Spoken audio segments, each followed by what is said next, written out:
মানুষ আছেন যারা লন্ডনে যাতায়াত করেন, লন্ডন যেতেও এত সময় লাগে না প্লেনে করে যেতেও। এই হচ্ছে আজকে উন্নয়নের ফিরিস্তি। প্রিয় ভাই বোনেরা, গত 15-16 বছরে আমরা দেখেছি কিভাবে একের পর এক নির্বাচনে ব্যালট বাক্স ছিনতাই হয়েছে, কিভাবে আমিন নির্বাচন হয়েছে, কিভাবে নিশি রাতের নির্বাচন হয়েছে, এবং এই নির্বাচনগুলোর মাধ্যমে, তথাকথিত নির্বাচনের মাধ্যমে বাংলাদেশের মানুষের ভোটের অধিকার তথা রাজনৈতিক অধিকারকে কেড়ে নেওয়া হয়েছিল। আজ আমরা এখানে একত্রিত হয়েছি, সেই মানুষগুলোর জীবনের বিনিময় যারা আমাদের সকলের জন্য রাজপথে নেমে এসেছিল। আমরা আজ এখানে একত্রিত হতে পেরেছি সেই মানুষগুলোর ত্যাগের বিনিময়ে যারা বিভিন্নভাবে নির্যাতিত হয়েছে, অত্যাচারিত হয়েছে, পঙ্গুত্ব বরণ করেছে। 2024 সালের 5ই আগস্ট ছাত্র জনতার অভ্যুত্থানের ভিতর দিয়ে বাংলাদেশের মানুষ 71 সালে যেভাবে দেশকে স্বাধীন করেছিল, 2024 সালের 5ই আগস্ট সেই স্বাধীনতাকে বাংলাদেশের মানুষ রক্ষা করেছে তাদের অধিকারকে প্রতিষ্ঠিত করার জন্য। প্রিয় ভাই বোনেরা, এখানে বহু মুরব্বী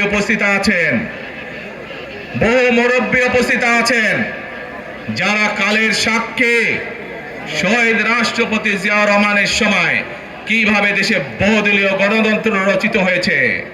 বহু ভাই বোনেরা এখানে উপস্থিত আছেন যারা কালের সাক্ষী দেশ ও নেত্রী খালেদা জিয়ার সময় কিভাবে দেশে সংসদীয় গণতন্ত্রের ভিত্তি রচনা করা হয়েছিল।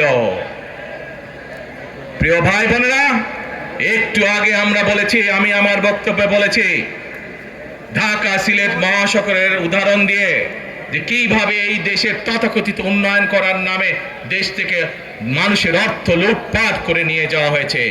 আমরা এই অবস্থার পরিবর্তন করতে চাই।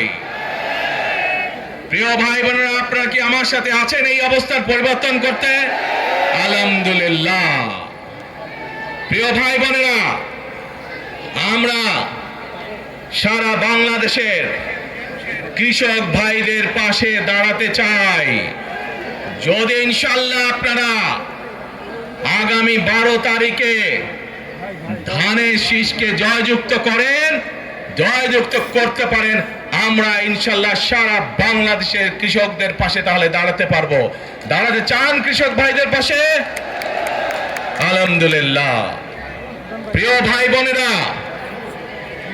আমরা দেখেছি শহীদ রাষ্ট্রপতি জিয়াউর রহমানের সময় কিভাবে খাল খনন করা হয়েছিল সারা বাংলাদেশে, এবং সেই খাল খনন করার মাধ্যমে কৃষকদের সেচ সুবিধা সহ মানুষের পানির সমস্যার সমাধান হয়েছিল।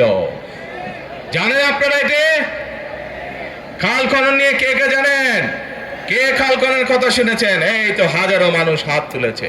প্রিয় ভাই বোনেরা, বিএনপি ইনশাআল্লাহ 12 তারিখের ভোটে নির্বাচিত হলে আমরা আবার খাল খনন কর্মসূচি শুরু করতে চাই।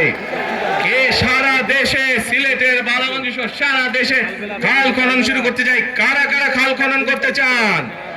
আলহামদুলিল্লাহ। আমরা দেশে খাল কাটবো, দেশের নদীতে পানি নিয়ে আসবো, খালে বিলে পানি নিয়ে আসবো। কেন? আপনাদের মনে আছে কয়েক বছর আগে